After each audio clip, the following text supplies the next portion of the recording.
friends, internet friends. Romans, countrymen. Yeah, exactly, so to speak. There's a whole ritual, obviously, that we can partake in.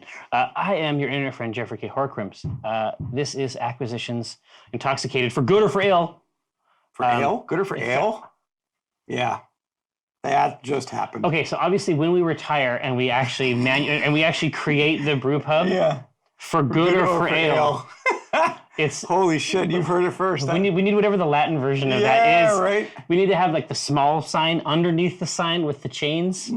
Purple. You sent me to the word for that? Word for no. I mean, I'm okay with it. If anything, I'm okay with it. You're going to associate with people there. Yeah. They're going to benefit you later. Yeah, exactly. You need someone to crack a safe. Obviously, that's a huge advantage. Now, let me go back to an earlier point in this iteration. Of course, I'm joined by Acquisitions Intoxicated Brewmaster Eric J. Benson, who, in a startling multiplex of identities, is also the notorious EJB Edge Benson, and another one. Oh, Azerbaijan. Oh. Ha! It was very close. Yeah. It's a new thing. Now, the entire purpose of the program is to reveal to you that which you already know here on Science of Brewing. We have grains, and we have hop. Those are two things that we need. But key, and water. We have a fuck ton of water. We had too much water, and we actually had to get less water, which is what Jack Lemmon, who I'm sure you are familiar with from the channel, is going to do. But the arc of the program, much like the monomyth established by Joseph Campbell, we put the grains in here. A lot of credit. You know, a lot of, everything. Yeah. He's like, oh yeah, I invented all narratives. Yeah. All story. That's Just me. so you know. Yeah. It's actually me. There's 7 plots, but it's like they're all his. Mine. Now, we're gonna put these grains in here. We're gonna try a beer as well. That's part of our rich narrative here on the show. Yeah. And then we're going to generate, obviously, with your noble assistance, a new beer that we're going to make next week. Now, here's what's super cool. So one point of order before we get started. What's super cool? Like I mentioned in the mail, this part is not cool. That I'm not going to be here next week. Oh. But there might be other treats and other cool stuff Fucking not cool. that can happen later. But what is cool is that we have built, and maybe we'll throw a couple of photos of it once it's getting a little bit closer to being 100% ready to go.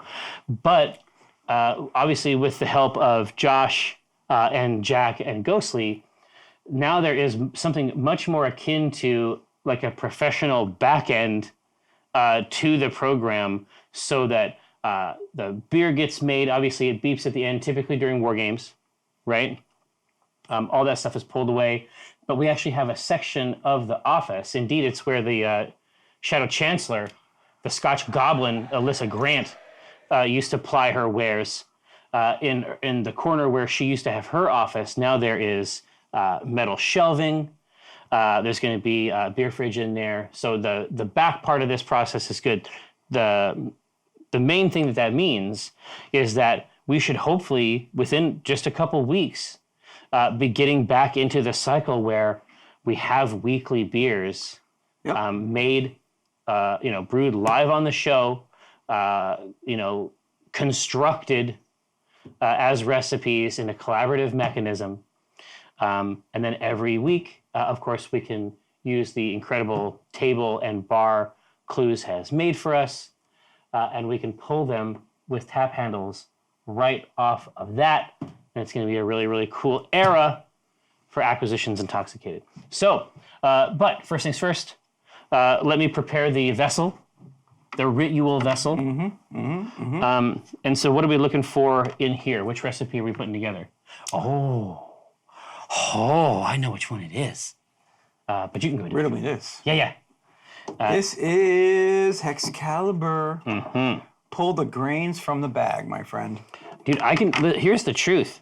I don't actually have to open that bag to know that it's out of fucking control. Right? You know what it smells like? It's like a Reese's peanut butter cup. Yeah. It smells fucking delicious. It's rich. It's like the rich grains. Yep. But with a really substantial. Oh my goodness. Yeah. Because remember, it was all golden promise.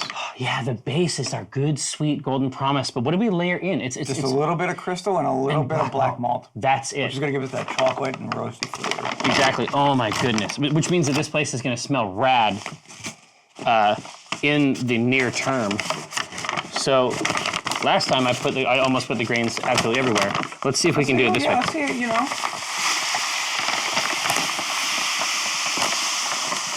Look at them grains. Oh, wow. I said, look at them grains.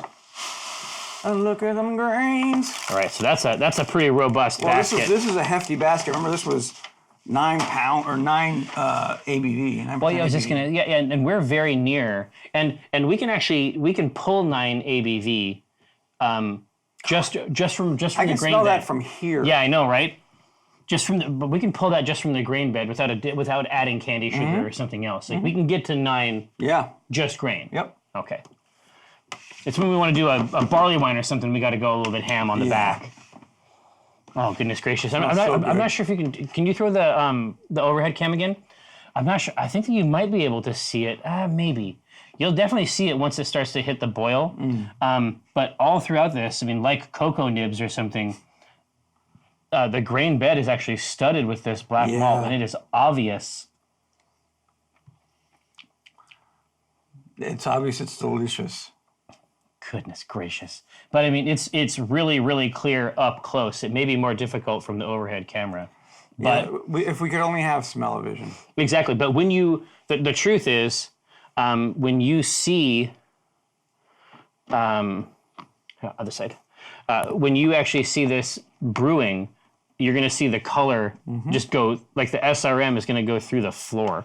And then we got Fuggles. How much Fuggle? You are going to be putting in, let's see now, the Alpha. That is going to be a full package. Full bag? Full bag, chamber 1. Can do. Oof. And obviously, this is you love Fuggles. You're always trying to throw some in. Down to Fuggle Rock, man. Yeah. Dude, who among us has not longed to seek the wisdom of the trash heap? Right? Eat a Dozer's building. Yeah, no lie, dude. Oh God, it smells great. Oh, so bright. All right, so yeah, no, for sure. It's like on the one hand, it's like these Fraggles. It's like the doozers are going nuts. Yeah. They're making all this awesome shit, and then the Fraggles are just fucking eating it. Yeah. But like it was nothing. Like it's like. But were they being like we're giving them something to do by eating this? Well, yeah. I mean, I don't think that they're actually that sad. I mean, but the truth is, I mean, all the constructions are made from radish dust. They are delicious. Like, we know it's fresh. Yep. It's got a great from the garden. It's got a great flavor. You know, garden to table. Yeah.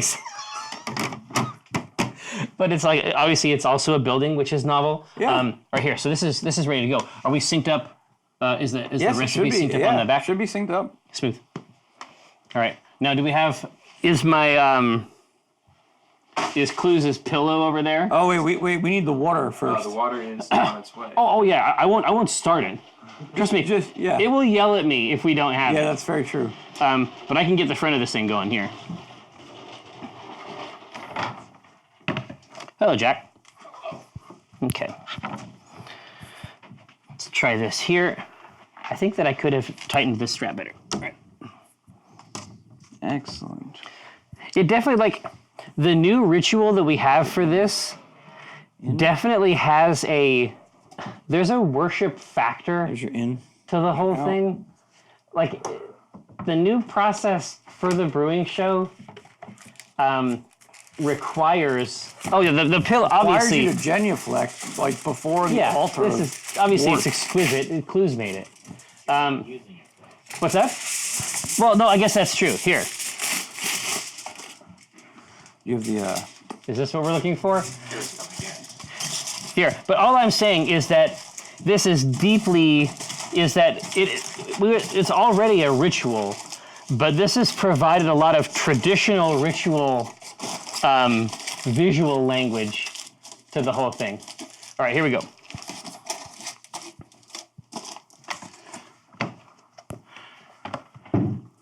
Now, is that the proper amount of water? Yes. Find out. Okay. Oh man, I figured something out this time. That you can just put it straight in? No, straight to see. This is what many have. This is what many think. I know that online, But there's a lot of pushing it straight in rhetoric out there. the but it's cult, false. the cult of the straight push. It's deeply false. No, there is a gentle tip. Oh, Fode, come now. See, Spidey, exactly. I have it. This is true mastery. Is what you're seeing back here. Are those plugged in? Give it a sec. Yeah. Okay. That was exquisite. That's what we need to know.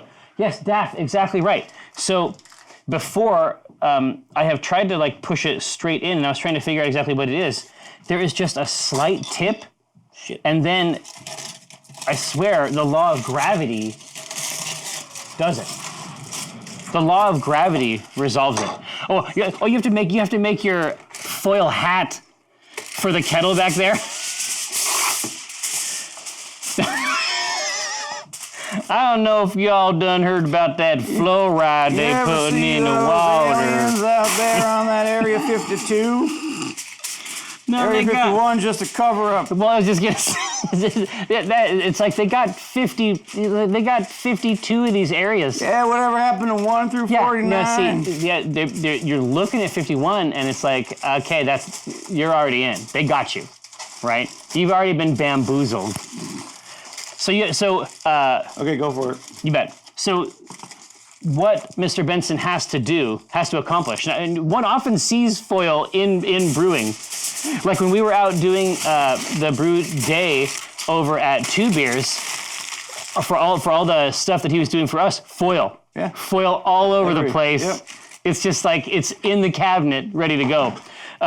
But like I was saying, we have the whole thing set up in the back, so there's multiple brews all fermenting at the same time on the shelf. And so we had to order a bunch of new equipment, but like the one piece we're missing is like the tiny rubber stopper you put in the top of the corny keg to do the rest of it. And this will happen in home brewing all the time. You will run out of pieces. One thing, and you'll have to find like some weird makeshift way to make it work because you don't want to shut down your brewing process. And you know what? It typically works.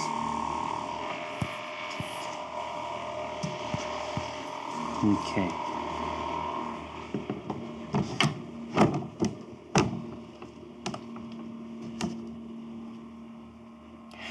There really isn't sound back there. Here, now go to the other camera so I can fix this belt.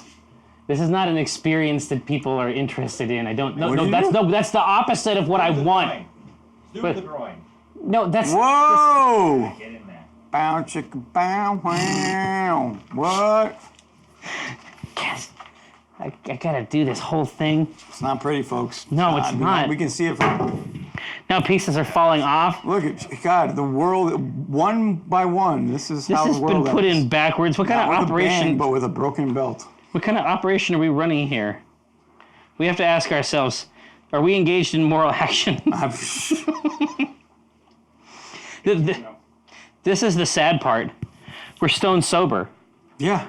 You know what I mean? Yeah. If we were common drunkards, You know what I mean? Be fine. I mean, if nothing else, I mean, let's please establish that we are far from common drunkards. Like we have approached this process in a way. That few have. Yeah, we go pretty hard. That's a trick to it. Oh, it does? Does it? Oh, man. Oh, there's the magneto. Oh, I got it. Should just. It's harder than it sort of. Yeah, it's. There. Ha! This Okay. time. Oh, here. So Today on Tool Time. well, no, it's super important. No, here, listen, Clues. Sorry, Clues. No, it's because I was over there engaging with. I was engaging with the piece. I was engaging exploring with the Zorp, space. we get it. But yeah. So no one, don't look too close. But because Clues is brilliant, there's Clues and there's also obviously that malefactor hubby affiliated in some way with the process. But we can change this instrument to comport with the styles of the times. You know what, Fo? I'll take that. I'd like Al. He was awesome. Yeah. You are Tim. Tool man. So they say. This is, dude. Is this gonna glub and glub? Glub, glub, glub. It is. All right, now. Where's Jeff? Oh, How has he not even been like? Well, he's back. Jeff is back. I know. I thought he would have been like Costa Rica, on that the rafters, like that just faraway hanging land. into- Well, here, watch me reach inside my instrumentation panel here. Do you have a button that alerts his office? Oh. No, I got that this. would be fucking amazing. Dude, honestly, it would not be hard. I know there's an Arduino solution for this, Yes. right? Ding, No, ding, we ding, just. ding, ding. I need like a Jeff button where I go beep beep beep. I don't think that would be difficult at all. I mean, I guess I could also like. Look at that. Whoa. Okay, I was like, I could also. I guess I have another solution for sending messages to people. Gentlemen, Sir, I missed you guys last No. week. welcome back. Welcome I back. heard all about even in the wilds of Costa Rica. Yeah, I exactly. heard about the taste reactions. Oh, Was it a sour? it was. Oh, it was the yeah, farmhouse. It was that farmhouse, and it's like there's a darker version that was for me. Like I was on board, yeah. and then I could get to that one, but then the basic one, I had the. Oh, no one's going to the bathroom. This is just what it sounds like inside this device. I just assumed Eric was peeing behind the somebody bar. has to. Well, no, again. Thanks, Blues. Again, yeah, exactly. This bar has everything. It's a urinal, right? Exactly. Because for clues it'd be like, yeah, I mean, obviously there's a simple way to do it. Yeah. But for clues it'd be full catheter. Like you'd be like, you know what I mean? Yeah. Yeah. It wouldn't be a situation But it's just where like you if had you to ever wait. see any of us just like It's a dirty, rotten That's what scandal we're doing. situation. No, staring exactly. off- If you ever see one of us pausing thoughtfully, you know for a fact it's not true. Yeah. There's no consideration of any kind. There's just peeing happening directly from the organ. Now, anyway. Anyway, so yeah, it didn't agree with you, No, but no, but- Kulik loved it. Then Mike came in. Right? It was amazing. You It was see utterly him. amazing. Yeah. Like there's really great beers that are not for him, right? And he came in, and the farmhouse said, "Oh man, that tastes great." And for me, I think it was like because it's a farmhouse, and so there's like yeast and stuff Yeah, present inside it. Like The just- sour aspect on the back was a plus for him. A plus. How are you with like lembic? Lambics are okay, but Well, I brought in a framboise today, Yeah. but Mike's not here, so I want to wait till he's here. yeah, definitely Yeah, do that. definitely wait. Although I understand that the lambics that I have had, They're not the. they're Lindemans, and so they're really more like ciders or like Yeah. juice beers. Yeah. And so I may my whole praxis for that may be wrong. I bet that when I try an actual lambic, I will be in hell, and Mike will celebrate. Anyway, hey, our boy here got like my favorite IPA on earth. Because I wanted you to try it. Oh, yeah. Because now that you're kind of like exploring this IPA world, Specifically the low IBU IPAs, unless they hide them. No, last time you gave me this elevated sense of until I just tasted I was hop in liquid form. Well, no, that was it. we had to. Just pure hop. It's like, but that process is designed to establish the thresholds, right? Now we're going to zero in. So this has hops, but as philosophically, so this place is out of Oregon. This is our friends at Hair of the Dog, and this is Blue Dot. And so this is the first IPA I ever had where the malt, like the way that they handle the malt spine of it, is co-equal to the hopping. Like it is a really, really neat thing. I've sold it for you now, but No, I'm ready. Let's dig in here. I'm ready. I actually tried real hard to figure out a way to bring back some Costa Rican bring some brews. stuff but back. the duties on alcohol really? are stupid crazy. Gruesome. Yeah, so a lot of it down there, apparently they don't have really high alcohol content. Like Well, in 5% is the yeah, max that for makes sense. almost It's true. everything. In Scotland, that is like 4 to 5 is the norm. Yeah, it's and, the and norm. mostly in Australia too, it's very similar. yeah, everywhere but America, because we just want to have what, We just- who's got the yeah, biggest we want the nuts, good stuff. right? Yeah, Like, yeah. There's a competition. I did right? find there was one restaurant that had a darker lager on draft at 7%. It was really good, so I'm going to see if I can get it imported some way somehow. Also, all of the restaurants at the airport had Duff beer as a legitimate beer to purchase What? and drink. Wait, you mean like with the label? Yeah, with the label and everything. Like, it was not novel. It was sit there right next to the Imperial. It was legitimately on the shelf. I have a picture of it that I put on Twitter. It's really weird. Why Huge in South America. isn't it big here? Weirdly huge. Even just as a joke. I mean, Yeah. why would Yeah, you- no, why would it you was think- like, it's really bizarre. It's like getting a juice box of Ecto Cooler. I'd drink the hell out of it. Hell yeah, motherfuckers, stay drinking Ecto Cooler. Here, all right, so here. this is the IPA. So for me, yeah, this is the IP. This is the Oh, IPA it for already me. smells bitter. I can smell the hops, Jerry. Oh yeah, I'm not saying there is no hops in the IPA. I'm just saying that I want a hopless IPA. you might. It's not hard.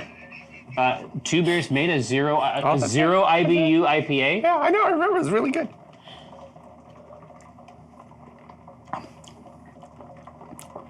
Ooh, It's pretty hoppy.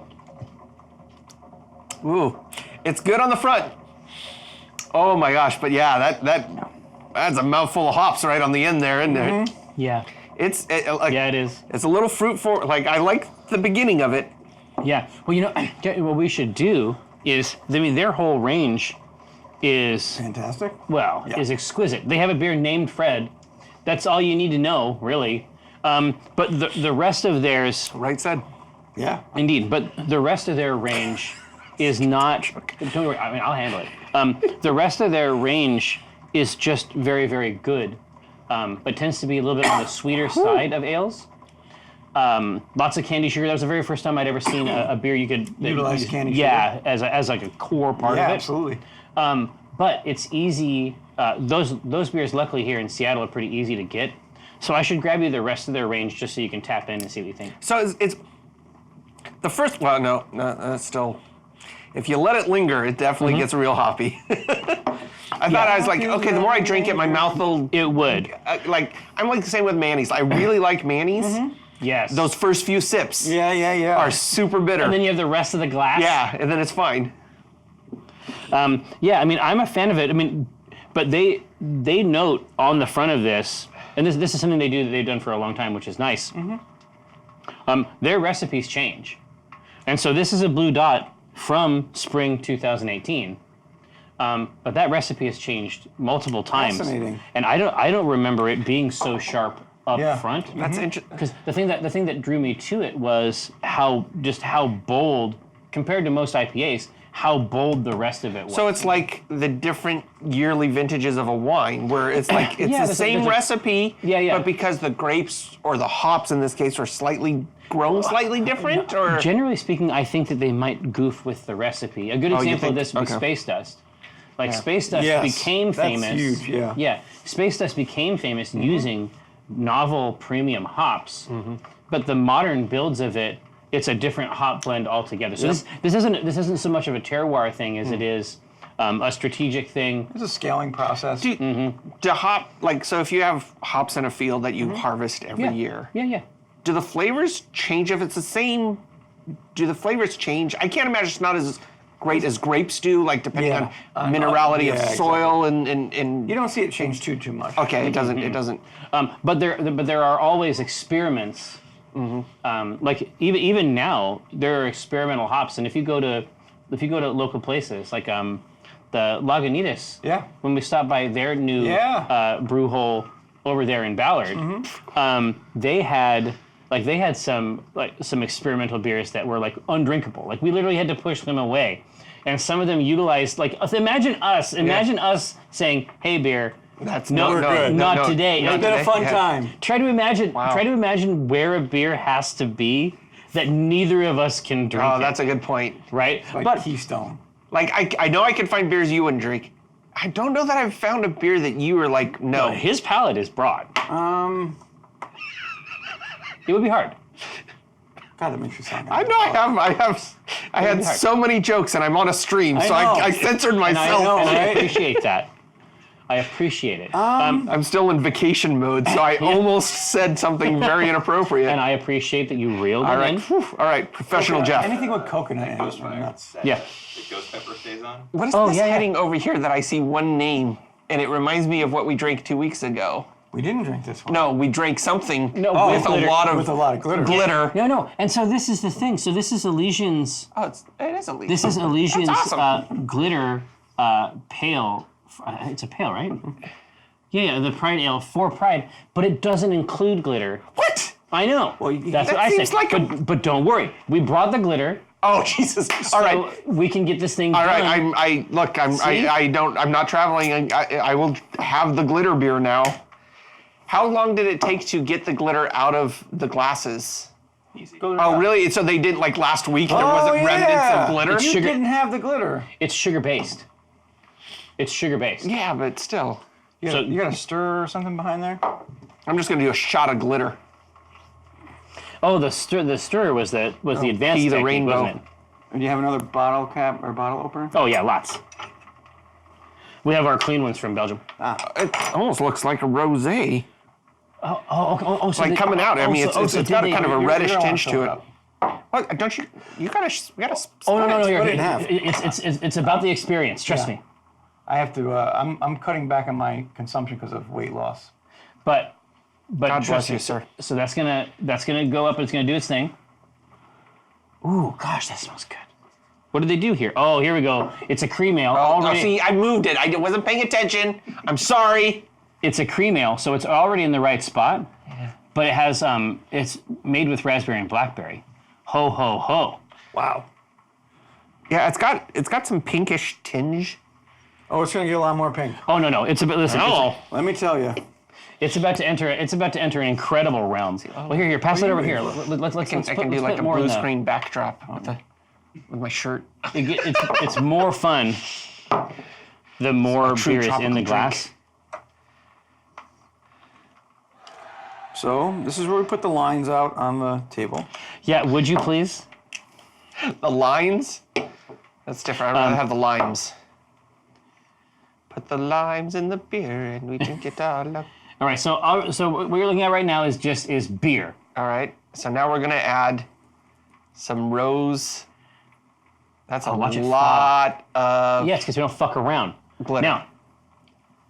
Okay, now. Okay, yeah. Now, Hey. I'm gonna shit out an Hey. ingot of metal is what's gonna happen now. Yeah, exactly. Would you add value? The chef who laid the steel egg. Now, Oh, that's very glittery. yeah, I was just gonna say, Elysian, you got to go the rest of the way here. Well, now I'm. I'm That telling is a you. glitter beer. No, I was just gonna say. Photo is like it needs like a quarter of that amount, y'all.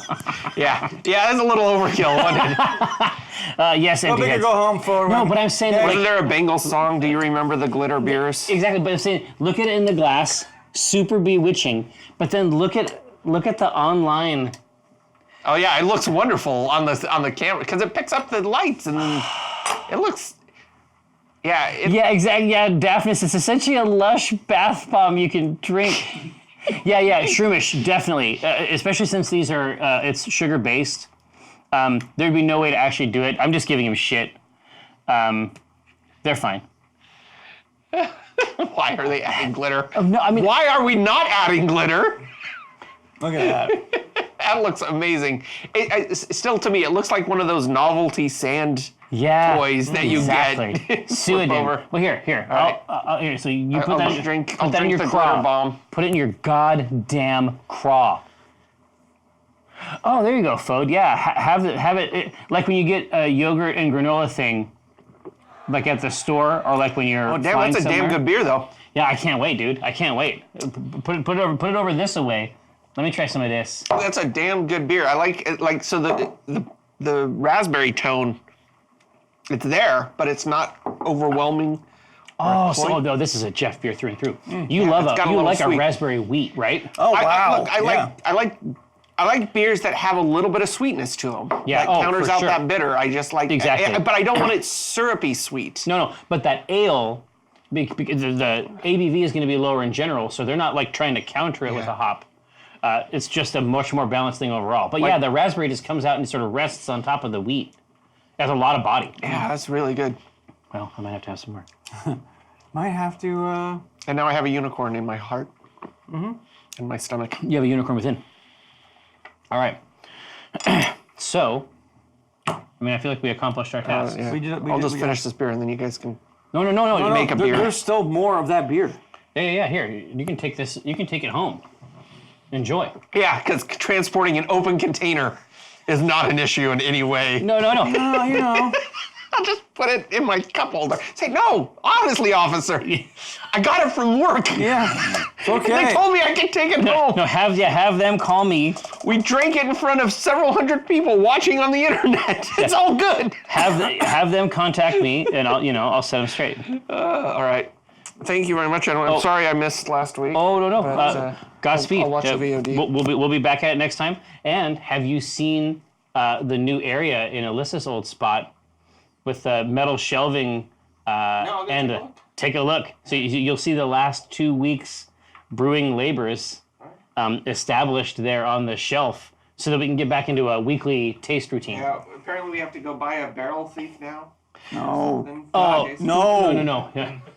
Everyone come to me with your brewing questions before anything happens. No, that's what I said. I said you're going to have to talk to Sorry, Eric. I didn't see that last nerve when I stepped on it. Because Eric is smart. I walked in and said, hey, I heard you need a turkey baster.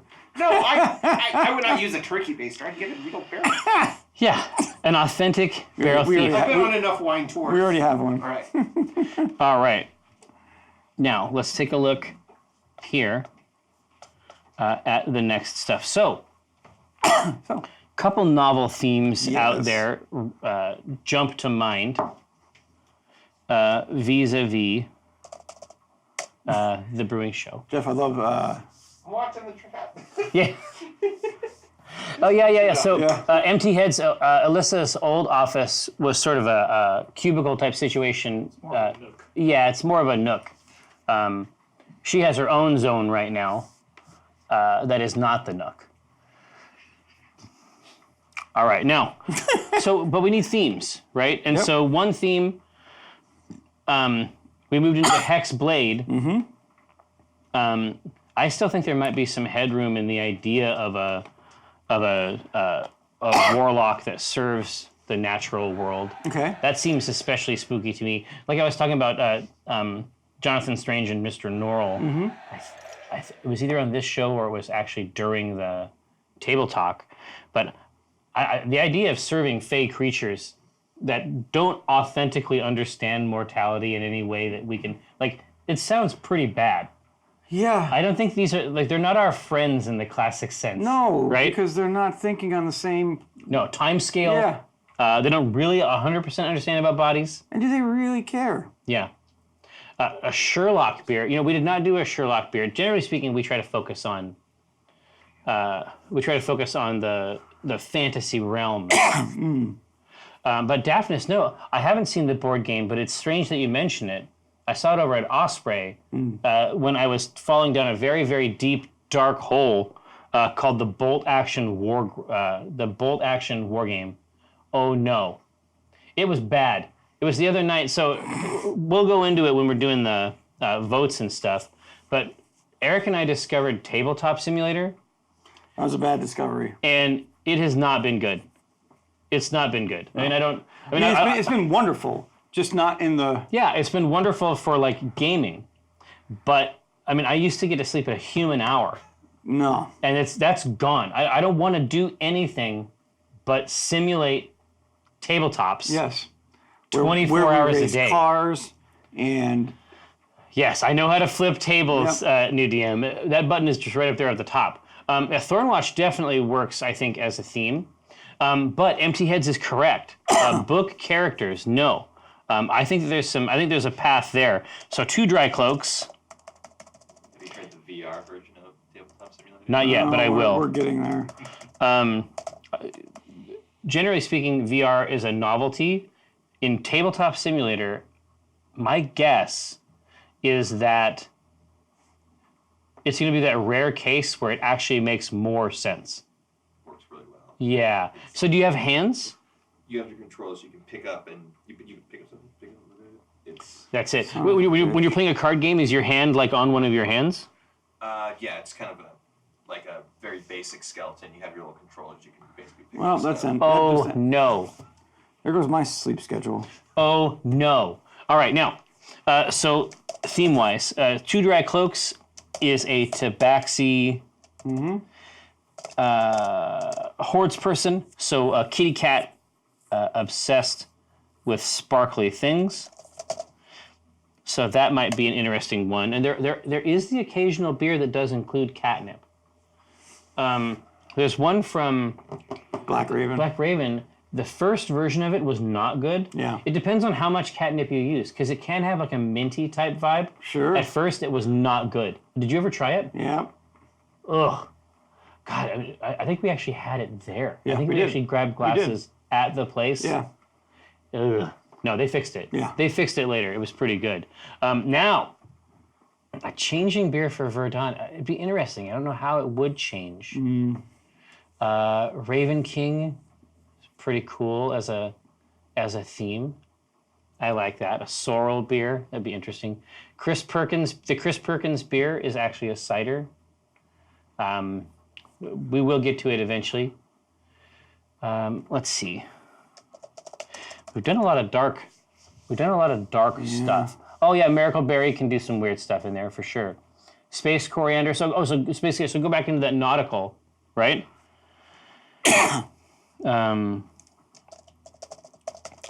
Yeah. So Spelljammer, Space Faring Boat beer. And let's grab one, a beer that's a light ribbing of Pat. I mean, arguably unwarranted advantage. Times. I think we've fucked this guy up a couple times. Yeah, Spidey, the Flabbergast fans are definitely out there. We want to make sure they felt at home. Ooh, now you're talking. Astral Sea. That's fun. You know we what? have done a tipsy beer. So the Astral Sea is very, very good, and I think that IPA could be rock solid. So here, let's go through the two of these. One is a cat. It's good. A cat. Cat. A precious cat that hoards things. Cat. Is into sparkly shinies.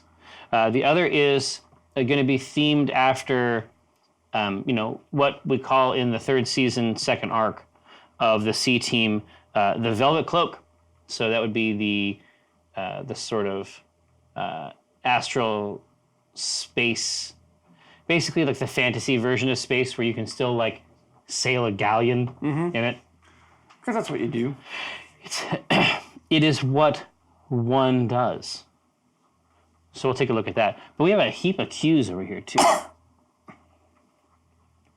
Lotus Priest wants to know what your favorite beer to drink warm is.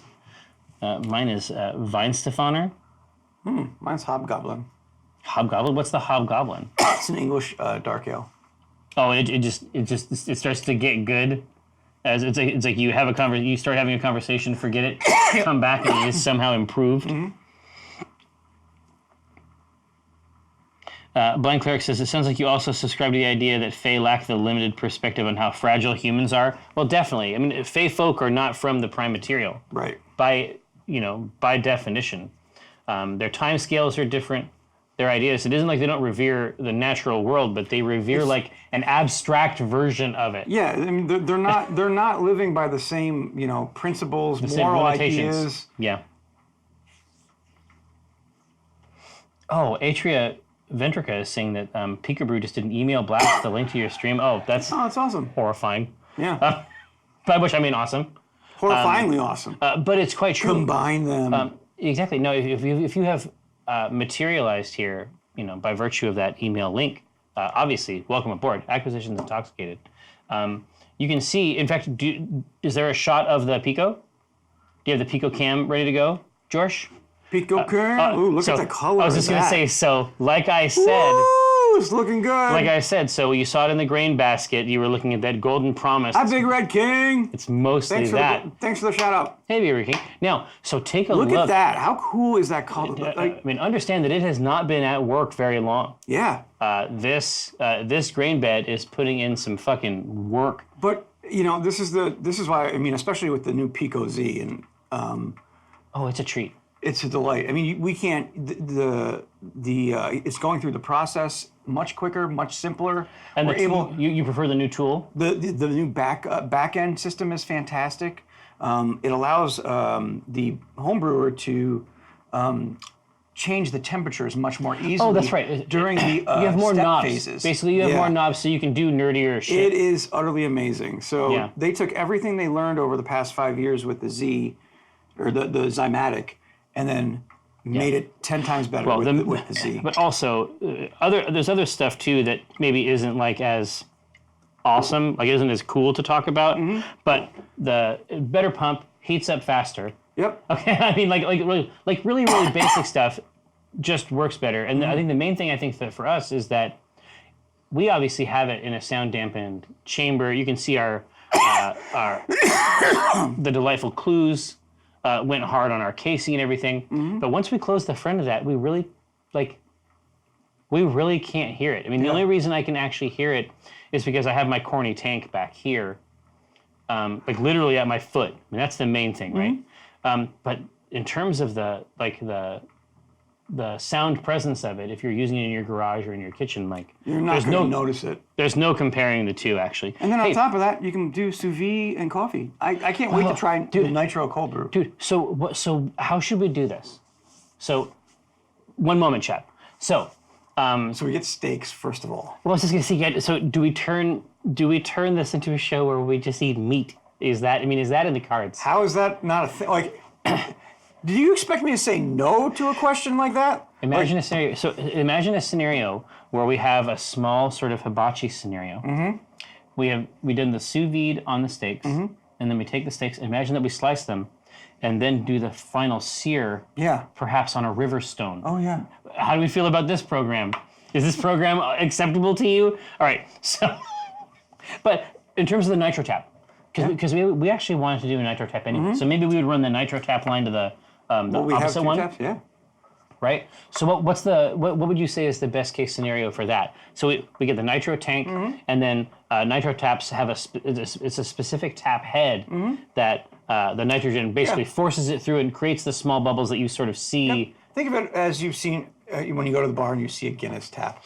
Right. That's exactly what you're looking at. Yeah, and it's not just branding. Yep. There is a mechanical process that gives it that, especially the head texture, and then the suspension itself, a very pillowy, soft texture, right? So, have you done or have you looked into what it would take to make coffee in? I haven't checked out the Pico Z yet coffee, but I am dying to try out because we could roast our own beans, as we do. Well, as we do, and then make coffee with it. I'm saying we could do that just as easily here on the show. What we should do is investigate what does it take for the Z to do it. You just make it in the same sub filter. Oh, yeah. But I'm saying like how many pounds of coffee? Because I could easily roast a couple pounds. Oh yeah. Get that ground to the right fineness. Throw that in there. We could make the coffee depending on how long their process takes, which is probably pretty good because they're basically just going to be pumping the cold water through, and then when it's done, I mean, within an hour and a half, it might be that we can take this tank, attach it to the Nitro, and actually pull Nitro coffee during the show. Functionally speaking, at the end, like instead of brewing that day, it might be fun just to run the coffee, just to do the coffee grounds in there as well. I agree. Big plates of meat. Yeah, exactly. So there's many things. Some of them meat related. So the Astral C. Ooh, fun! The IPA. Is the winner. Yeah. Well, I mean, the Astral C is definitely the theme. They had suggested IPA, but I broadened it. But I think there's a case to be made. I mean, especially with Space Dust. Right? Well, let's talk about it. When we think about the Astral C, do we think color? Do we think more of texture? Exactly. What's it going to take for us to get you into an Astral C today? Because we could go with tropical stout. Yeah. Or we could how do we emphasize it? Yeah. Tropical what? Oh yeah. I know that you have brought this up before. What does that even mean? It means it's tropical and also a stout. I mean, I know about blonde stouts, right? Where we trick the mouth. So what it is? I mean, it's still that beautiful dark stout color that we and flavor that we want, but it's going to be sweet. It's going to have fruit characteristics. Not your typical.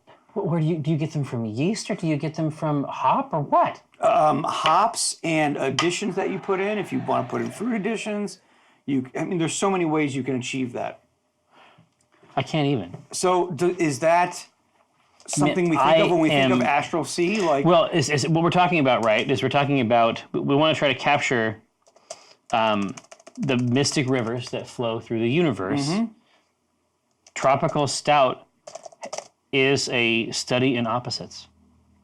I think that is a really wild fucking idea. But what's funny is that we like stouts. They may not be our favorite, but we've done a lot of really good dark beers on the show. And I support it for that reason by itself. Yeah. So Tropical Stout is super cool. What would be another odd one? And of course the channel knows stuff too. There's a lot of brewers in there. So what else do we think of when we think of the Astral Sea?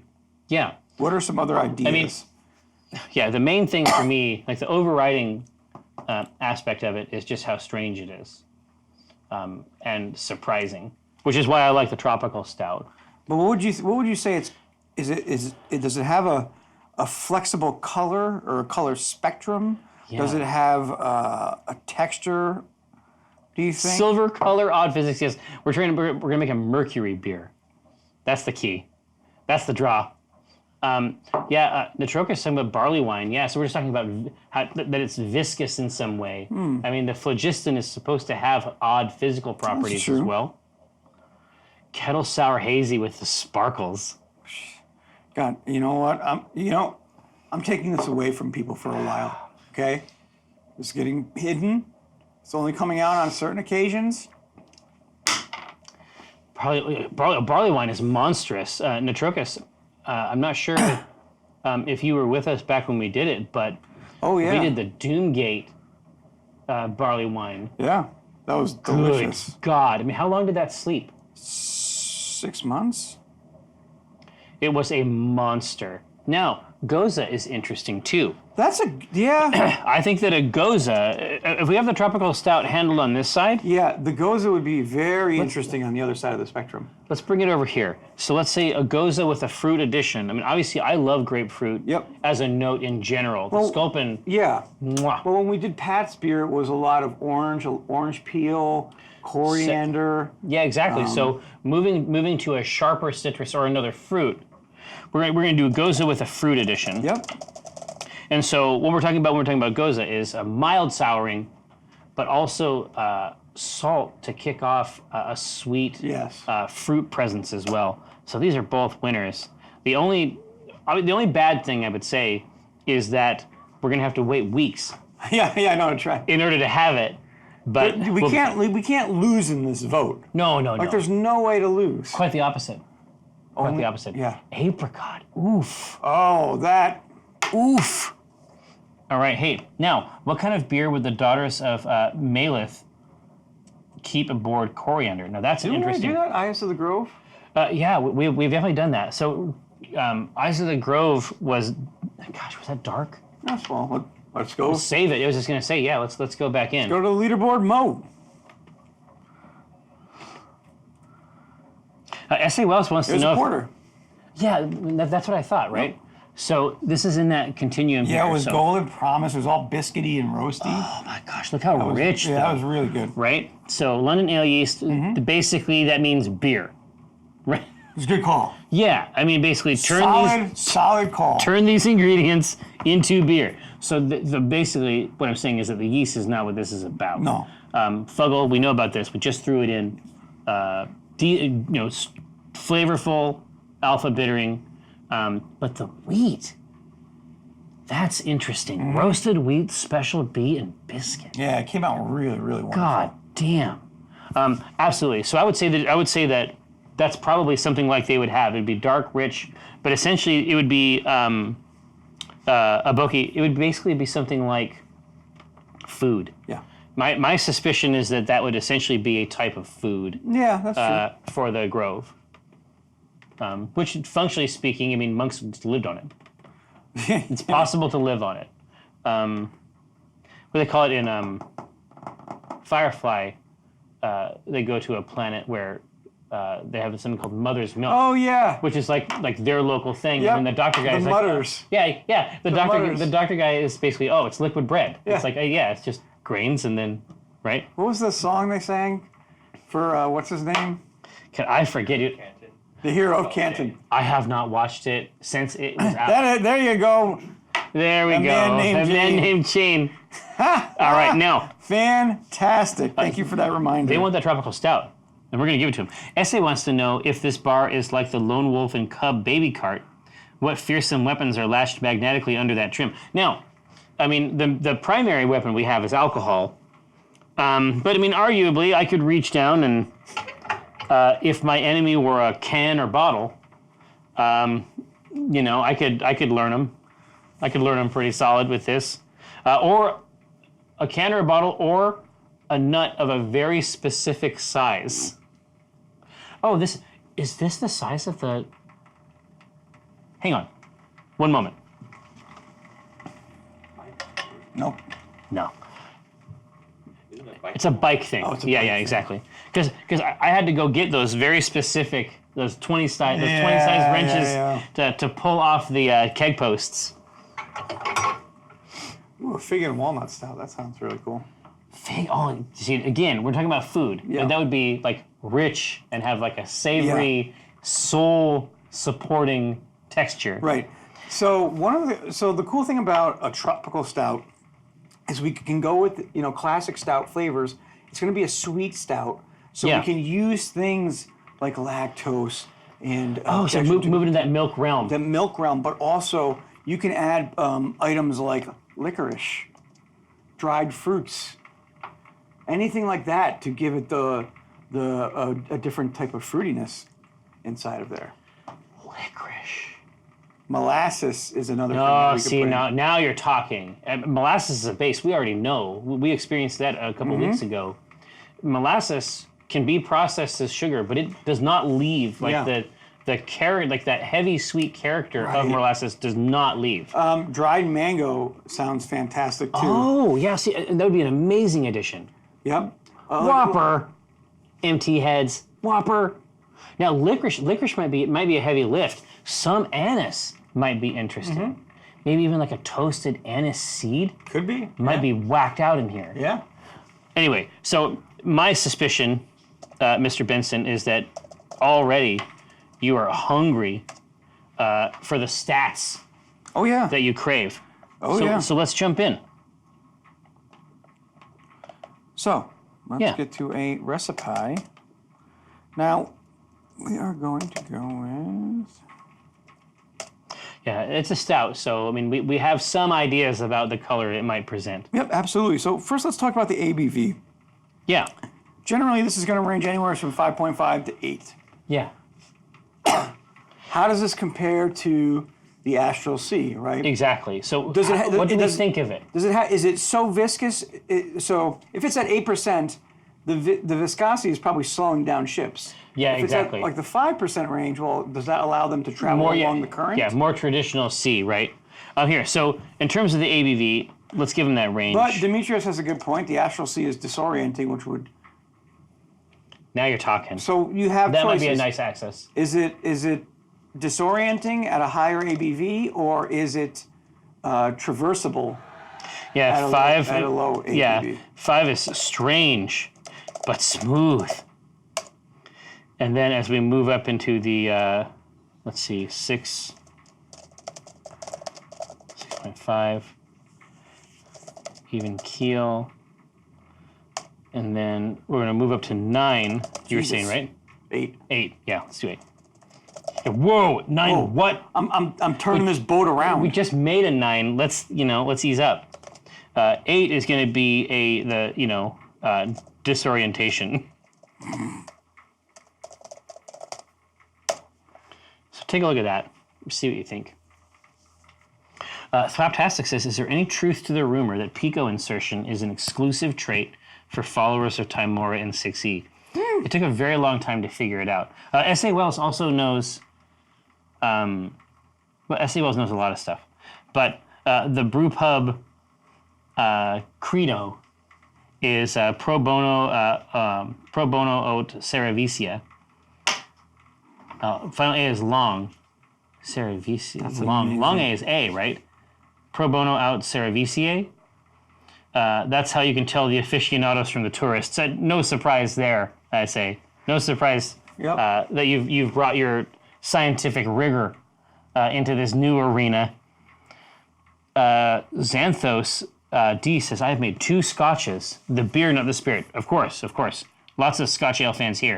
And on both occasions, I've ended the boil with less volume than predicted by BeerSmith, but the final gravity is correct.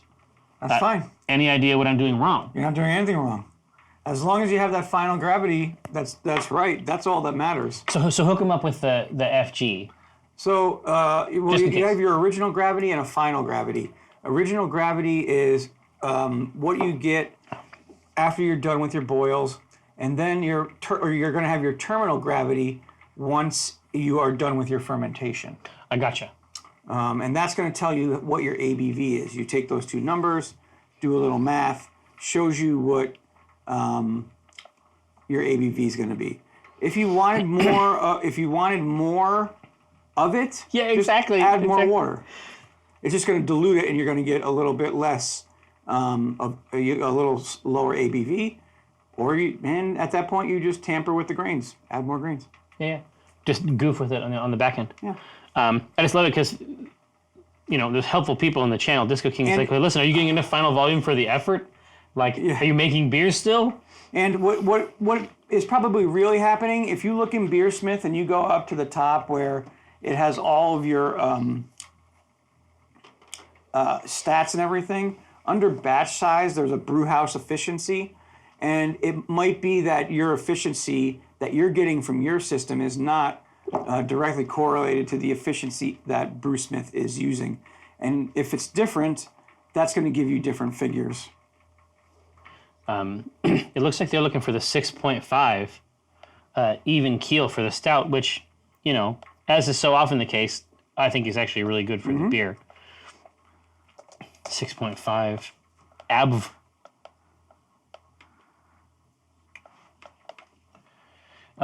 Doc 2000 Brown says, with the newer model Pico, are you able to do any nitrogen beers? I mean, that's... Oh, yeah. No, the nitrogen tap is definitely a thing that we're going to get. And also, look at how fucking... It's gotten darker somehow. Our fantasy, of course, is to split these 2 taps to have a nitrogen tap and a traditional CO2 tap. But as we were saying before, I just got to that question late. I mean, my fantasy... and luckily, we're in a position to make our occasional whimsies become real things. We're standing at an imaginary bar. Yeah. I mean, there's a lot to like here. But the fantasy, like the short-term, easy to execute fantasy, almost certainly has to be considered the cold brewed nitro tap. Now it's like we have some takers when we tap something new. People come in and try stuff. I suspect if we're pulling nitro brew coffee back here, we're going to have a lot of friends. And my suspicion is that you could make a full 5-gallon batch probably a lot of cold brew. Because you're not fermenting it. Yeah, none of the rest of the mathematics are getting involved there. So I bet we could do a full 5, pull glasses right off the tap. Totally.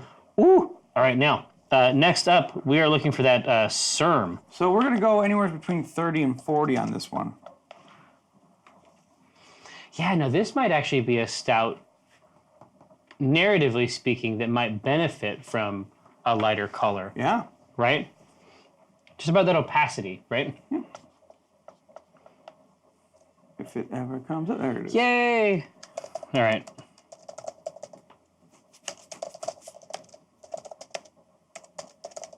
Okay. Now. So what does this mean when we're thinking about this? Yeah, I mean, really, we're talking about the opacity, right? So with the ABV, we're going very even keeled. The book It's right down the middle. It's a little bit of everything, right? It's strange but manageable. Yeah. Right? Which arguably it is. I think that actually makes a lot of sense. Thanks, Hyru, so much. 18, as they say. Now, I would say that 30 represents the opacity of that fluid. Because it's technically a strange sort of medium that they're traveling in. 40 would just be about the darkness and the mystery of the space. And then 35, in this case, much like the ABV calculation, would be that it is a dark place with mysteries, but that where people can find success in that strange realm. No. SA is saying that they have a Belhaven Black Scottish Stout. Sounds about right. Are you familiar with those? I would describe it as a really good cola, and then you might fall over. Yeah, I have definitely found that on the... Because again, the dark beers that I had in Scotland they were dark by virtue of, like, they had a lot of rich caramel flavor. Right. They had a lot of, like... But it wasn't a stout. No. I mean, I would never... It doesn't fit in the range that I consider a stout. But, I mean, you can definitely... You can't see through it. Yeah. You know what I mean? Tycoon, yeah, we could do a tropical blonde stout. We would use cocoa nibs and things like that to give it the roasty flavors that we would need. To perform the mouth trick. Seabread says, hey, what's your source of water? I know in our area the tap is pretty good. Do you do anything special for that good H2O? I mean, it's sort of a blessing. We're sort of recognized for the fact that our water is tasty, and so we can flex on it. But we could definitely goof with it. I mean, you could change the minerals around, to get closer to the certain style you want. Yeah, it's not hard. The brewmaster over at Two Beers, I mean, right over in their brew area, they've got the bins. They've got the mineral bins on the counter, ready to basically, change the pH, spike the water they have in there. They want 30. Oh, okay, cool. And they shall have it. Now let's go with some IBUs. Yeah, 30 to 50. Okay, so let's try to figure it out here. So IBU. You be me. Yeah, exactly. But we're happy. Family. So the takeaway here in terms of the bitterness that's going to counter the rest of the drink. In the Astral Sea context, well, I mean, truth be told, the phlogiston, I mean, when I was doing all like the Spelljammer, like reading the old books again, it's supposed to be like flammable. So, I mean, there's a case to be made that it might be bitter. That it might, yeah, exactly. But that doesn't mean that it's like that universally. I mean, it's a virtually infinite space. It's a matter of which part of it we want to emphasize. So, down at 30, we're emphasizing probably the vessels, and then up closer to 50. So this is 30 to 50? Yep. 50. And then up north in the 50 range, we're just talking about raw, naked space, which ripping your ship apart. Exactly. Which part of this helm is just being Which part of this environment do we want to emphasize here in this Astral Sea? If we're talking purely about the Astral Sea and not the worlds and ships in it, we might be emphasizing that caustic nature of it. So, IBU, International Bittering Units. Yes. Now, I'm so cranked for when, I mean, and it's just going to be a couple weeks from now, maybe 2-3 weeks, if we do it perfectly, where we're in the pipe 5x5, as they say, and every week we have we have something new to try off the tap. Yeah. Oof. Oof, a doof. Oof. And of course, it wouldn't be possible, obviously, without the studio team, by which I mean Mr. Josh Price, Ghostly Clockwork, and Jack Lemon, whose real name is Jackalman. And I was talking to Mike the other day, and he was mad at me because whenever you come in, I call you Jack or Jack Lemon, and he's like, "Fucker, I've been calling him Jack.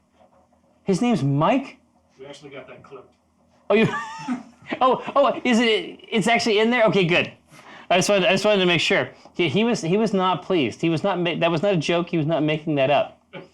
He felt ill-served by me in that time. Bamboozled. Yeah, Scary Crazy's got a whacked-out suggestion. Maybe a hint of capsaicin to bring out the fruit flavors. Could be. Go that spicy mango. Yeah. Inside the tropical stout. Yeah. Wild. You want to be careful with it but that doesn't mean that it can't happen. Do you remember when we had because we had a lot of dry peppers that we would eat and then vomit on the way home. Do you remember when we had, it's not a joke, Ghostly, this is serious business. Yeah. But do you remember, to the bit. do you remember when you brought in like the fresh ones? Yeah. And It was obviously they were hot. but it was a different We were experience. trained for the heat. Yeah. Right? Like Goku in G-Train. Yeah, right? exactly. Same. But we were trained for the. Get that crap out of here. So you actually have. See, you think that Not see, crap, here's- cap. Cap. So pure cap, which was really funny because we brought this in, right? And I thought it was remember gonna we be tried like a flamethrower. We thought, oh man, our eyeballs are gonna burn We're off. gonna be in torment. No, It was. It's it was like, man, okay. because we're too hard. Yeah. No, but it's like this, right? So, and then we tried like the fresh version of the dried pepper, and it was like, this is delicious. Like an actual hot pepper has all these, has all these Sweet whacked out flavors. Like you could sweet, taste fruity flavors. tastes from this pepper, and it's literally a fucking scorpion pepper. Yeah. Like, oh shit, watch out! They name these peppers after monsters. Yeah. It's like after fucking poisonous like insects. the Medusa pepper. Yeah, the, exactly, exactly. Or they name it after The Kraken. Well, exactly. Or they name it after hostile spectral entities, right? Actual pepper, in context, delicious to eat. Yeah. I'm not saying it was not hot. I'm It not was saying, hot, but it was we good. weren't like curled over after it. Yeah, it wasn't like 100%, but I'm just saying like it was like Delicious. juicy Yeah, it tasted and really good. tasty in a way that made the heat part of an overall profile. A displacer beast pepper. Exactly. Yeah. There we go. The Jamaican anus incinerator pepper. Exactly. This is what they do. Oh, yeah. Disco, for fucking sure. When they dry these peppers out and you try one, your body goes into shock. Like, it's like, oh, wow, that's poison. Better throw that up. Better not have that inside here. Get out. Yeah, that's what's up. All right. So they want the 30. So they actually want to emphasize the totality of the astral sea. I like it, yeah. That includes the planets, the ships, Yeah. creatures. So 30. Man, the funnest part about this, I think, is going to be these additions. Right. I think. So let's talk about our base Let's give them a malt with good this. bet. Let's give them a good bet. This is super interesting because we want this to be, have some smooth, roasty flavors. It's still going to be, have the dark coloring, be fruity. The question is, with our base malt, so when you do a stout, your base malt is typically 2-row. But this is the funny thing, right? is standard operating procedure. There isn't a brighter, like, this grain. I mean, show them what the SRM is for, like, if it was just 2-row. Like, show them what color 2-row is. And just because I want them to understand that when they have a stout, when they go and get something pulled off of a tap, the vast, vast, vast majority of the grains in that glass. That's 1 pound of 2-row. Yeah. You're at 1 SRM. Look at the color. Arguably, it is not a color. That's 2 pounds. Yeah, you see what I mean? So most of what you're getting in a stout, like the spine of that stout, is this very, very mild, Yeah. this is just the track that we're laying underneath the beer, right? Exactly. The color comes in from your additions. Yeah. So we can go with standard pale 2-row, which is going to be very crisp, very clean, and let us emphasize more of the fruit and the sweetness of the beer in other ways. Yeah. So what would be another base that might take us in a different direction? Because there's a few interesting choices. I mean, I know that sometimes you like to throw Maris in as the... That's another, Maris Otter is another pale malt. Yeah, exactly. This is big in a lot of UK beers. Yeah. Empty Heads, we just used Golden Promise with... Oh, yeah. This puppy? In fact, Josh, can you throw us over to the PicoCam?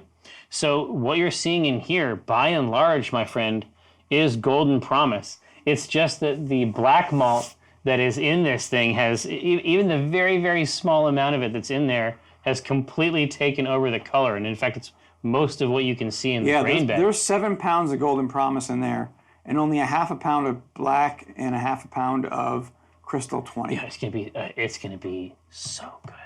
It's gonna be so good. But that's the rest of the story there. For this, Maris might be interesting, but you can definitely tell when you have that British style ale, the malt is just it is there. Yep. It's like a doorman. You know what I mean? Like you have your beers and the Maris Otter is sort of like, welcome, sir. You know, it's like it is. You know that it's there. You know that they're putting a different spin on it. Exactly. Just from the base malt. Exactly. So, you know, I like the choice of Maris in there. Yeah. We could also use Golden Promise again if we wanted to. Here, so but tasting note for Maris Otter would be like It's still crisp and clean, but it's a little more biscuity. yeah. Okay, and then Golden Promise. It's just sweet. It's just so sweet. Yeah, so you emphasize. In fact, it's so sweet that I'm going to use 5 to 6 E's. No Disco King. It would not be weird to have some rye in a stout. Oh, wild. You know, and I'd feel a lot more comfortable in this using rye because it's sort of like captured inside those rubberized layers. So it's like the fear. You told me like the horror stories where rye is transformed into glue. Yeah, that happens a lot more in distilleries. Yeah. It just clogs up the machinery. But rye would grant it an odd, strange spice that might be really whacked out on a tropical stout, for sure. Or and you know, so you could go in a whole different direction. Say it's a tropical stout with pepper in it. So a mango pepper. It'd be a gunpowder stout. You know what I mean? Listen, you're getting the ghostly vote. I mean, you're drawing them in with this shit. I'm just saying there's You're weaving a story with your words. Yes. There's just so many ways that you can take this. Put a spin on it. Put a spin on it. Yeah. Yeah, pepper. But what would be interesting at that point is like, hey, all right, so do we do peppercorns? Or do we go like they were suggesting before? Scary Crazy is saying like, do we go in a capsaicin route? Like, do we use? Yeah, absolutely. Do we go for spice or pepper? Yeah, and that's we can let them make the call. Yeah, and also to be honest, a lot of the times I used to do saisons with just regular old black pepper, Like and it's from the big amazing. spice thing. Yeah, boop, boop, boop. Oh yeah. Amazing, utterly amazing. Well, and honestly, I think that would help me process it more. Just because a lot of times what happens with saisons and like farmhouse style things is that there's no root. The malt, there's no malt bed. Yep. And they're interesting, and I'm never going to stop trying to like them. Right. This is like your Great White Buffalo. It's, you know, it's but there's nothing underneath. Like it's just present. But it's mostly treble notes. Like there isn't actually something underneath it. Yeah, that should be our mission, is to manufacture a farmhouse that on the show. that meets your palate. Come up with the right theme. Yeah. But try to execute a farmhouse style, but give it the ground floor. Yeah. So that everything else is an expression of it, right? Hey, so they want the Maris Otter. It's pretty close there between that and the two row, but let's do it. And what were we going for ABV on this one? I'm sorry. Well, nothing could bring me more pleasure. I didn't write it down. I didn't write it down. Shut up. You didn't write it down? Well, I wrote down everything else. You literally It's not took down Nitrocus. all... It's not 10%. It's 6.5. Yeah, 6.5.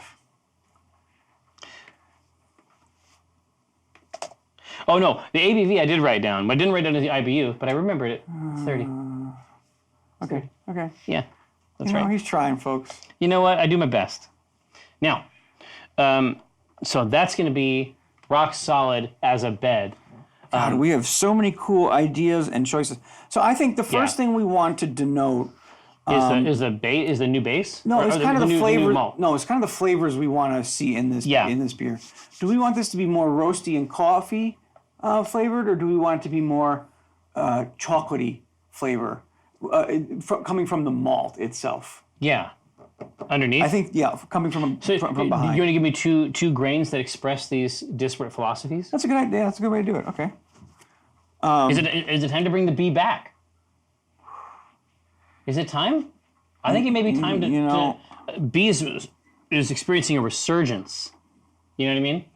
It's surging. So Special B is going to give us a very, we could use Special Roast. So Special B is very caramel. Yeah. Extreme. I mean, and we could go caramel with this thing, depending on. It's just the bed for the fruit, right? So it could be the right choice. So let's do 3.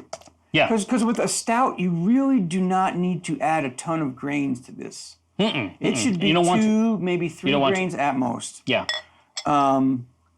So I'd say let's talk about Special B and giving it a really great caramel flavor. Chocolate malt to give us Swedish fish flavor. No, I know what it is. It's chocolate, isn't it? Yeah. Oh, interesting. Cocoa, really. Or special. I like the thought of Special Roast. Exactly. So this is going to give us the roasty flavor, biscuity, and a little bit of coffee note on there. Oh man, gosh, I don't want to. I don't want to thumb the scale. But man, I know where I want this to go. Let's check. So let's see what they think, right? And then any one of these. So the other thing this is going to do, a lot of our color is going to come from this phase, of the grain bed as well. What are you looking at? You find something good? You find something good? A chocolate rye. Yeah. See, so after this, I think is when we present the rye concept, because you don't want to get too far in the weeds with a stout. Like stouts, I think succeed because they're simple. Yes. And we're already inflecting it on the fruit side. Yep. But underneath, so the caramel bed, the cocoa, the biscuit, any one of those is going to be a good setting Absolutely. for fruit. Yep. And I think if we go with these, we come in with the cocoa, the biscuit, or the caramel, and then we give it the rye, which in terms of in beer terms, like palate terms, is a kind of, God, what would be a good way to explain it? It's almost like it's like a spice. Yeah. I would say it's in a spicy. It's like a bready spice. I like it. Yeah. It's like that famous Sixth Spice Girl. Yeah. Bready spice. Bready Spice. She was great. She lasted 2 years and then just, before her time.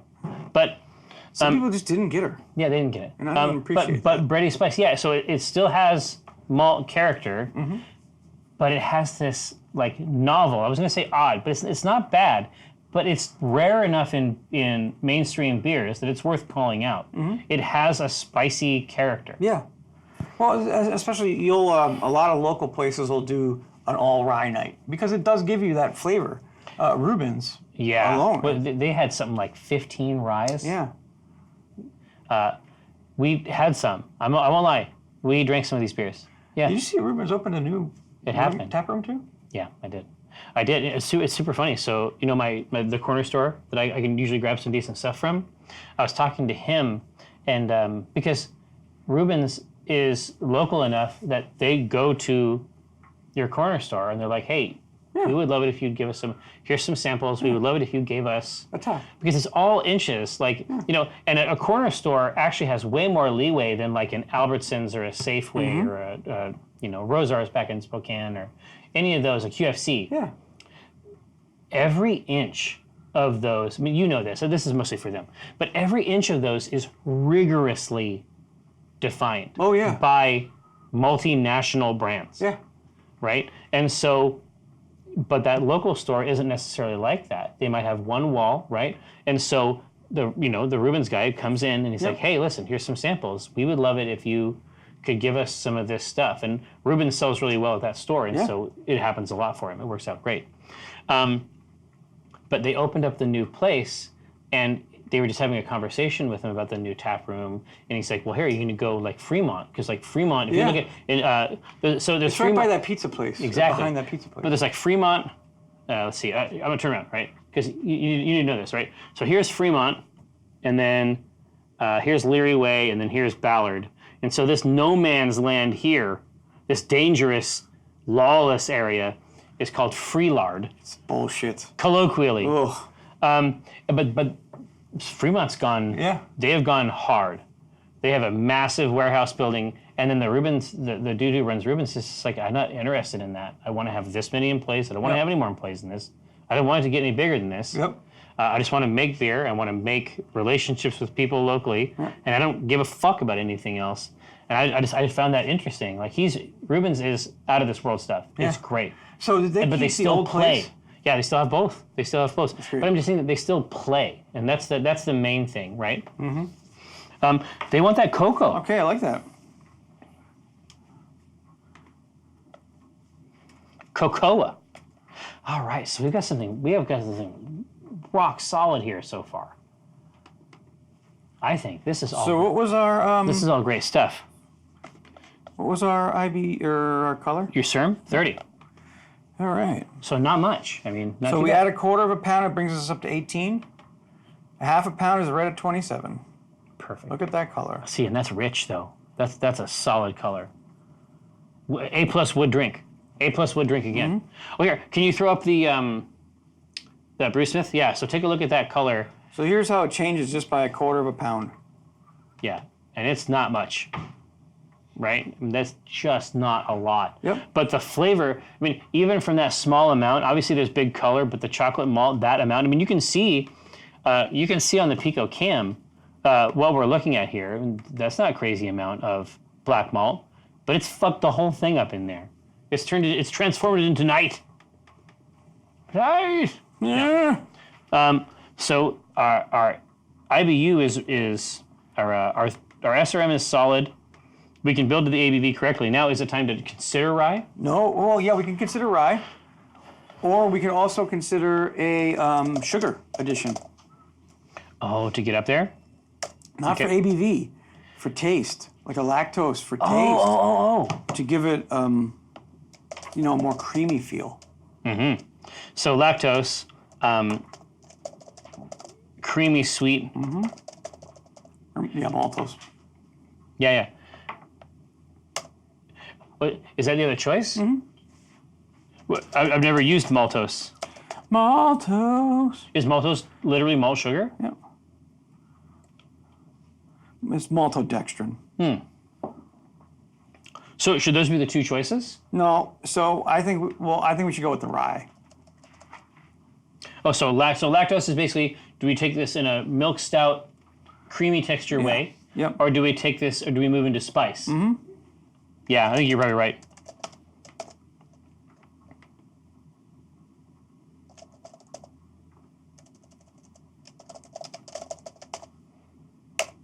Yep. Let's give those a try. See which one of those directions they like. Seabread wins the pre or post PAX AC Int beer crawl.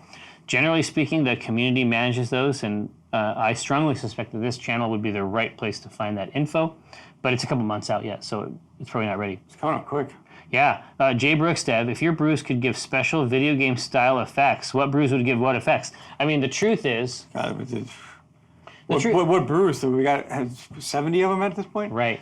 I mean, the truth is that the ultimate expression of Acquisitions Intoxicated is probably to construct that book, tap somebody to do interesting art, get Amy. I'm sure Amy would jump into that with both feet. And she's also a pro at layout too, so it might be actually a really smooth project. Yep. But the optimal scenario would be to include the recipe, the lore, and when I say recipe, I mean like your extract version, Yes. like Tony already did for us, right? Yep. Do extract, do full grain, The lore. at scale, lore. But And then how if does it's it a affect the potion, D&D game? If it's a potion, I think that it has to have. If it's a potion, I think that it has to have the game effects too, right? Absolutely, they should all have a game effect. Or of some kind. If it's the sort of thing that you would get as opposed to something that's themed, if it is something that is meant to be an in-game artifact as opposed to something meant to capture an essence, then it should absolutely have potion effects and prices, like full on, like end to end. Do it like a DMG item in there. Frail, thank you so much. The hard part about that is Mike wants to do some art for the book, and getting him to drink is we got to find the right beers. No, dude, he's in. Yeah. He's in now. He is drinking beer. Yeah, weird, right? It happened. It happened. Now, it's close. I mean, obviously, and there were proponents because they're trying to go for that Milky Way. Iceberg, I think, is, performed admirably here. So do we want to go with straight rye or chocolatey rye? This way, we already have some chocolate in there. Just saying. Listen, I'm just giving you the options. Oh, no. Hey, you know what? I'm saying it's a cool... I'm giving you options to make your delicious beer. I think that they're both great. Yeah. I mean, I think it's crafty. That's all I'm saying. Yeah. So I'm recognizing the player. Right? So yeah. Should I put that out to them or? Do we want it? I mean, we can. But let's flip it because it's 127. Yep. We still have a couple more items to do. So what do we think? Rye malt. That's gonna be more. Is Mike streaming from home? Yeah. Oh, cool. There's a special treat. Have you been talking to him, Josh? No. No? No. Oh. I mean, I know what's going on. Okay, as long as you understand what's going on, that's the main thing. Get a hold of him. So let's go with rye malt, just not the over. Yeah, because we have the chocolate. And we're not going to put a lot. I'm going to put maybe a quarter in this. Now, so then let's talk about what do we want to do fruit additions? Well, as in our tropical stout, I feel like we gotta, but it's a matter of what, right? Exactly. Like, is it a mango? Is it apricot? Is it? Yeah. See, these are good. Here, so we're gonna do mango, and any one of these is gonna be so good with the pineapple. Dark. Interesting. Oh, pineapple stout, like off that off the chocolate. Yeah, the pineapple is kind of neat. Yeah, so let's give them those three: mango, apricot, and pineapple, and we'll figure out exactly the best format. Totally. But like a dried mango strip, would basically be a really, really solid, easy addition, I think. Yeah.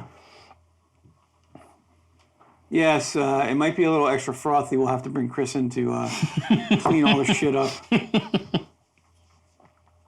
That was exquisite. Yeah. I will never, until my dying day, I will never forget him. And then I have a memory, you tell me if this is true or not, of us wringing the towel out. Yeah, and he drank it. And then drinking it? Yeah. Okay, yeah. And then he wore the thing. That was the goza. Shawarma. Yeah. That was so weird. The froth, it was the acidulated malt, right? Yeah, it went nuts. Yeah, Scary Crazy saying mango good for spice, bring out the flammability. I mean, I completely agree. Talp, it did fucking happen for real. So, hey Talp, are you coming out to West? Yes, and I've already got 2 pounds of that. Whatchamacallit order of that fisherman's fudge. The fudge. That's my whole. Listen, the whole reason I asked him if he was coming out was to figure out what the fudge situation was. I'm so glad to hear you've already got 2 pounds on order. Yeah, Talp, Eric, you're on a diet. I'm on a diet. I will break it for one day. No, I think you're on the diet so that you can get to West. Yeah. And then eat this fudge. And then with ease. Yeah. So good. Dayton says, Jerry, are you sick of the Shadow Council constantly trying to 50-50 your polls? No, of course not. I've got nothing but love for the Shadow Council.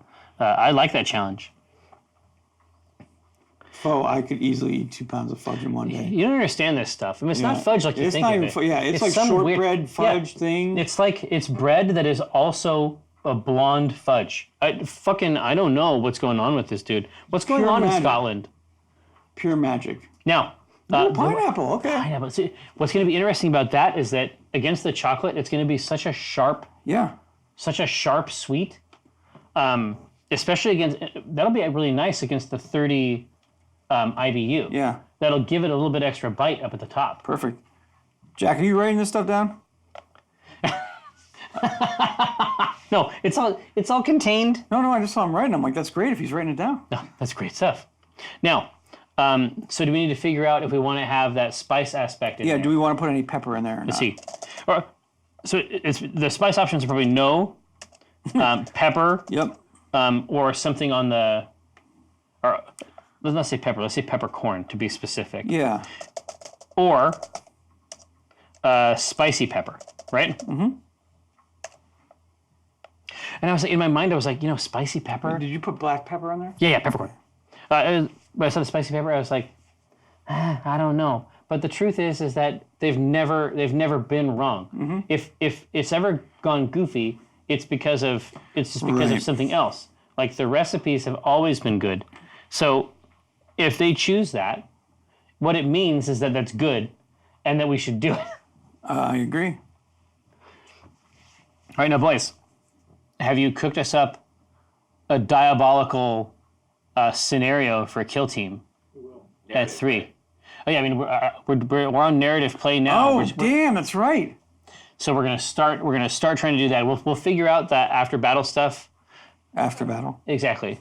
After the battle, we'll figure out like the rest of the mechanics. I read them a long time ago, but I'm not 100% sure about convalescence for tiny plastic people. We'll figure it out.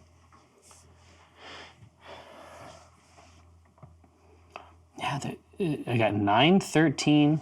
Interesting. Okay. So. Oh wow. Okay. Right now it's peppercorn is still working. I think I don't want to influence the chat. No, we never want to thumb it, but I do think that that's a.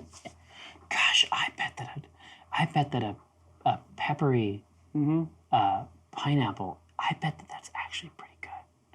That's my suspicion. Yeah. At any rate, there's going to be somebody that hates on it, like those weird people that hate on pineapple on pizza. These mutants. Which I don't understand. These mutants. Yeah. Yeah, I mean, they come home. It's like they program your child. Yeah. Your child comes home from the internet, and they're starting to tell you that, It's like the best things in life are actually evidence of criminal sin. I don't know what Twitter has against pineapple pizza, but Villains. man. Yeah, Satanism. That's the plan. Interesting. There has been a revolution in this chat. There are those who are fomenting revolution.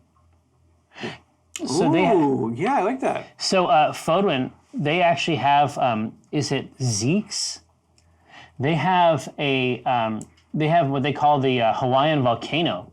Ooh, that sounds great. Which is Canadian bacon, pineapple, and jalapenos, which is fucking. That sounds fantastic. Yeah, I love the I agree. Pineapple. Oh, Josh, that sounds really great too. Yeah, it does sound all right, Josh. Pineapple on barbecue chicken pizza. Something happened in here, dude. Whoa! They flipped it. What the hell just happened? I don't know, dude. I don't thought know. spicy pepper was going to win. No, me too. That's not what they want. They want the pineapple. It's just like I said. Whatever they've chosen is correct. So when you think about how that resolved, it's like, oh well, yeah. I guess I can see that. So now we need a hop and a yeast.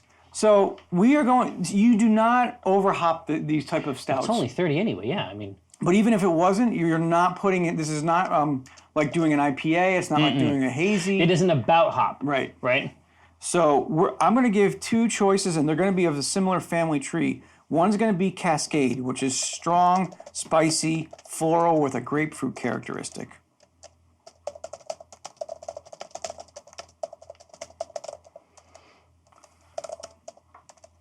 Okay. I'm not going to see him. The other one is going to be Cashmere. Come out and play guitar a little. How's it spelled? Cashmere, So this is actually I've never even. Interesting. This is similar to Cascade. It's an herbal aroma with strong melon, lemon, and spicy notes.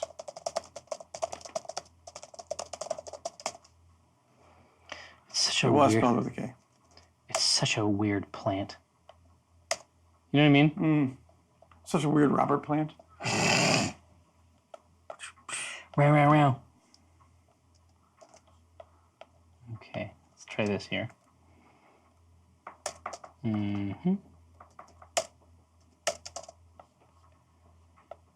All right, let's try this. Let's start pull. So those are interesting, but at the 30 IBU level, they're going to be mild. They're going to be mild notes that are there to play nice. Right. Exactly.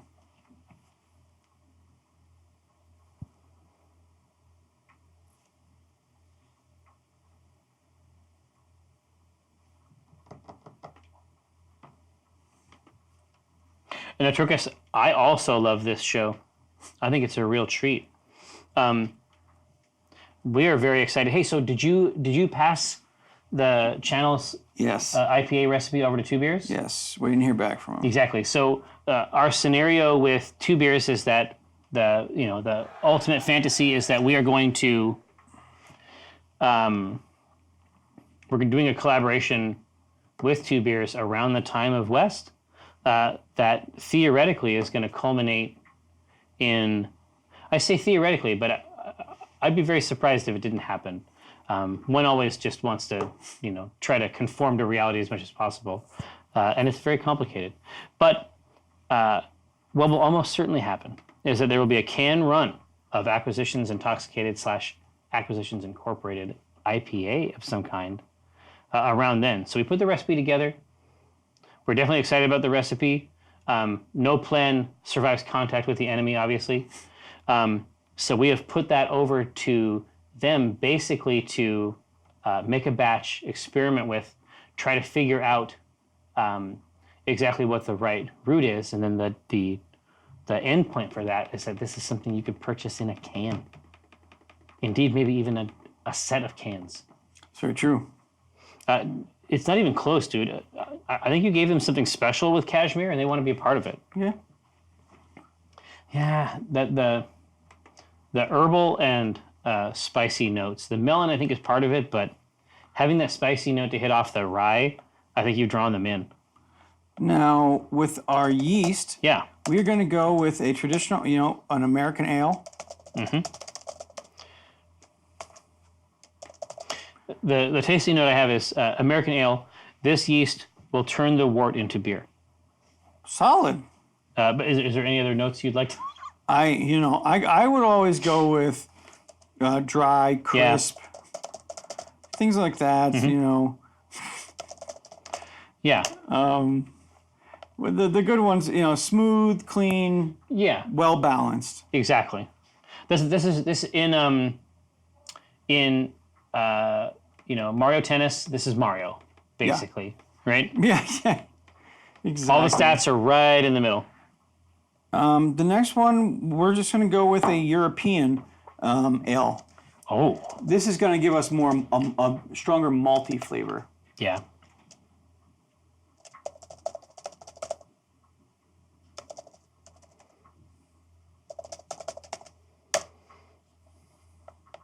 So take a look at that. Now, obviously, now that we're reaching the end,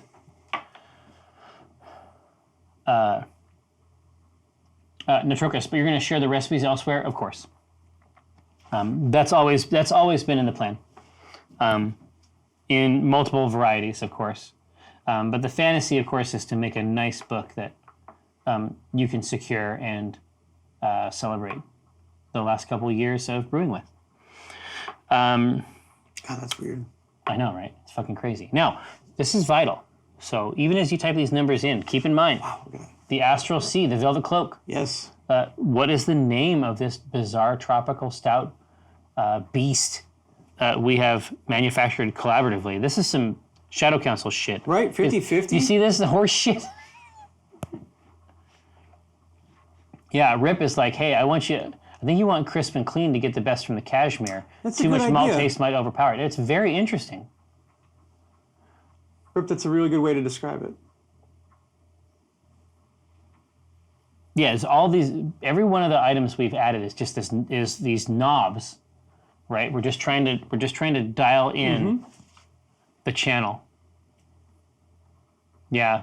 Well, empty heads. I was going to say clean is to not fight with the pineapple. I mean, the other thing is that the clean is actually going to quite opposite. I mean, the clean is actually going to work with it because the pineapple is already a sharp, crisp taste. That acid would actually benefit, I think, from the flat yeast. All right, no, they want the dry, crisp, clean. I ain't gonna fight with them. Now, it's time. Oh, Dave, Mr. Price, if you'd be so kind as to throw the camera over to the device. Now, it's entirely possible that you did not know we were brewing because it is so quiet in this custom enclosure that Clue's built, but also with the new Z. Much, much quieter in general. No more roar. No sounds of industrial metallurgy. Definitely moving in the right direction. Yeah, we could do a cauldron tip. Now that is the cauldron. For this show, the Pico Z is it. Oh yeah, nobody actually asked for the singing this time around. True. It's true. Empty heads, you. That was wise of them.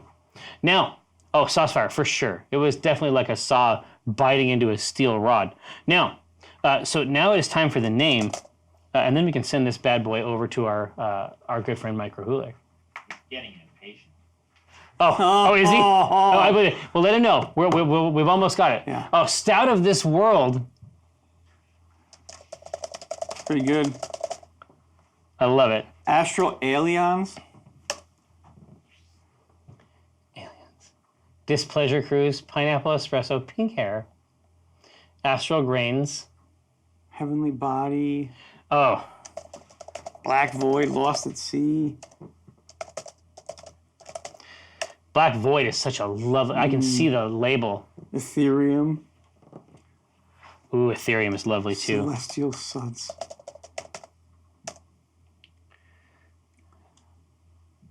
Deep dark. Constellation. Starfruit. Full of stars. Dark Tropics. That was a Nintendo game, wasn't it? Yeah, An old NES game? Star Tropics. Star Tropics, that's what it was. Yep, 2.5 gallons, exactly right. Ale Jammer. Star Pours. Tropic Thunder, Pineapple at Night. All right, let me grab a couple more here. Kraken's Kiss. It's a Kraken's Kiss.